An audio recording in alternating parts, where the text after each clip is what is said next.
Sagtens halvere den igen. Den skalering der.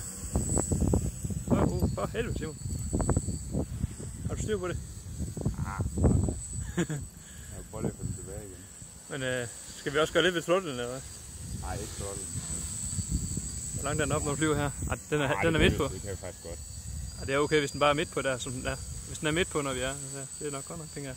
Kom nu tilbage. Ja, den kommer. Se, det ser fint ud. Altså, du lander over, eller hvad? Helvede. Nej. Ej, vi skal vist ikke have så vildt throttle, skal vi det? Nej, det er lidt ned med throttlen. Hvornår kommer du hen, lander? Når du kører sådan her, Simon, så er jeg ikke helt tryg ved dig. Okay. Hvad skete der lige der? Det var ikke min skyld, det der. Jo. Shit, man.